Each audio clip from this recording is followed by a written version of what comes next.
up, folks? It's your boy Bob Hollywood with another exciting review. This time I'm reviewing this very old Star Wars Black Series figure of Qi'ra.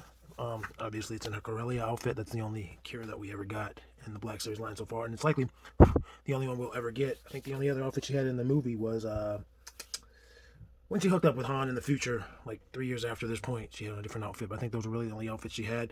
Like I said, this figure is very old. I got this from Walmart at the tail end of 2019, so it's well over a year old. I had one out of package. I was going to use it for a custom.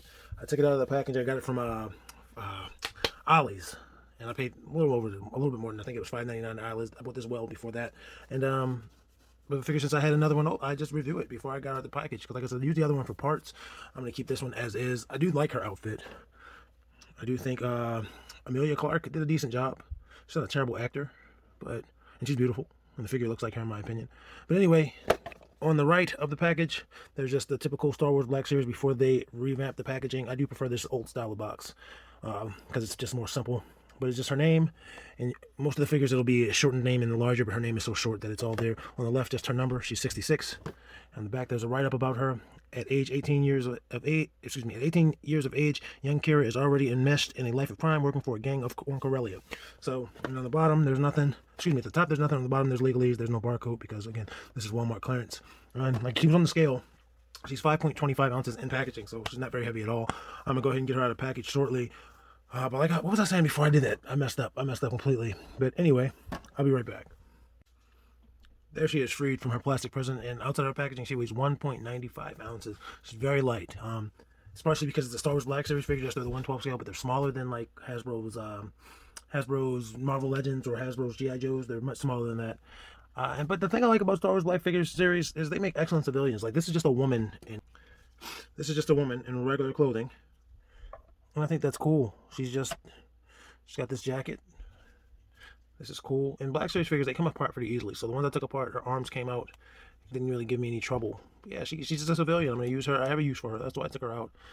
I have a diorama I want to put her in. But look at that likeness. Like I said, I think it looks like her.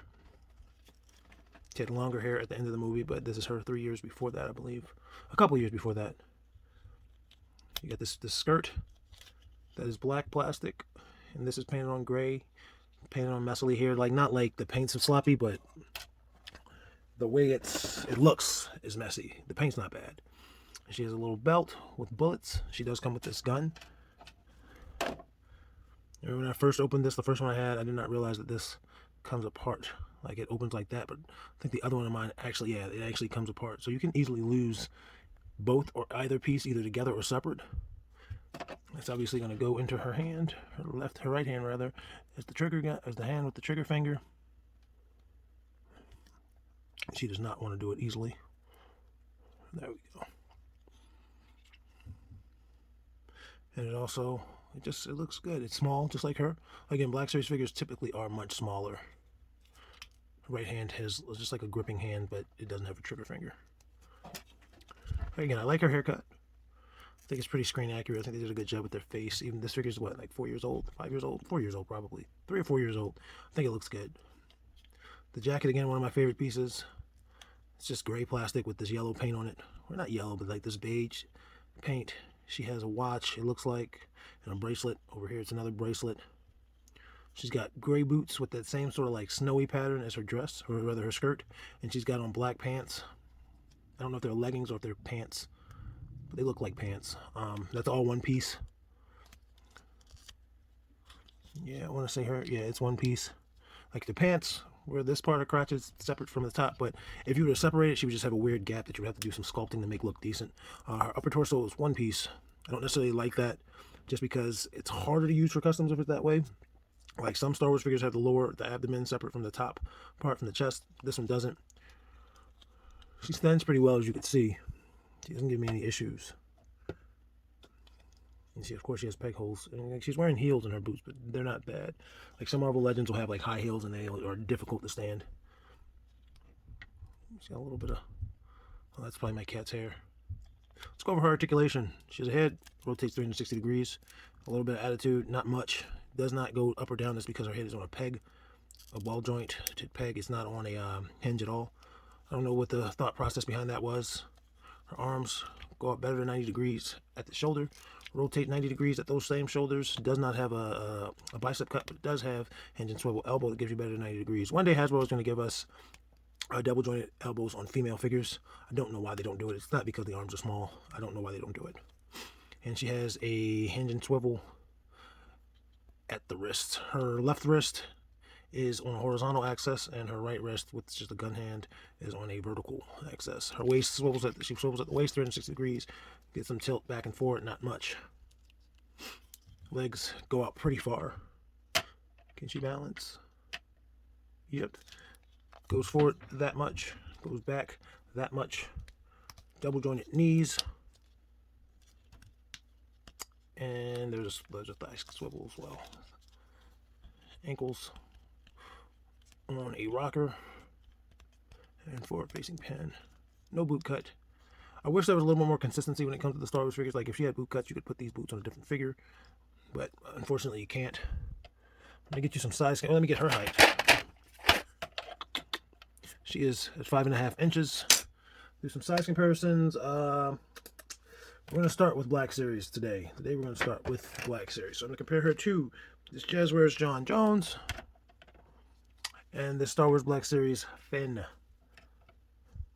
As you can see, she's shorter than both of them, and Finn's a tiny figure himself. So 5.5 inches. That's good, though. I don't know how tall Amelia Clark is. I probably should have looked that up. But that's pretty good height, if you ask me. Again, it's a Black Series figure, so she scales better with other Black Series figures than she would with, say, Marvel Legends. Here he is. Here he is. Wow, that's that Baltimore. Here he is. Here we are with Hasbro Zarya from Overwatch. Zarya is towering over her, obviously, and also with the Manel. I can't talk today. Mattel, Brie Bella, and Brie is taller than her because Brie is a Mattel figure, and WWE likes huge figures. Probably the second smallest comparison next to the Finn and John Jones is going to be this Piccolo from the Dragon Ball Stars and this Colonel Quaritch from Avatar. They scale pretty well. Piccolo's taller, and Piccolo's finally taller than the figure that I reviewed. Piccolo's always shorter, even though he's a massive person or a massive alien in his respective series. Here she is next to the only Marvel Legend I'm going to compare her to, Captain America and Duke from G.I. Joe. All three Hasbro figures. So I think that's the second and third Hasbro figures I've compared them to. And obviously they're taller, and looks good. Captain America's a big, giant dude. She's not short compared to them. It's just when you get the characters like Captain Phasma that are supposed to be taller that are short compared to what they should be. Like that Piccolo. Piccolo's a tall guy, but in that particular line, he's tiny. And final comparison, we're going to do some Fortnite figures as soon as I get Jonesy to stand up. Jonesy's the one standing up. Again, she looks good compared to him, and I don't know this guy, and he's towering over her.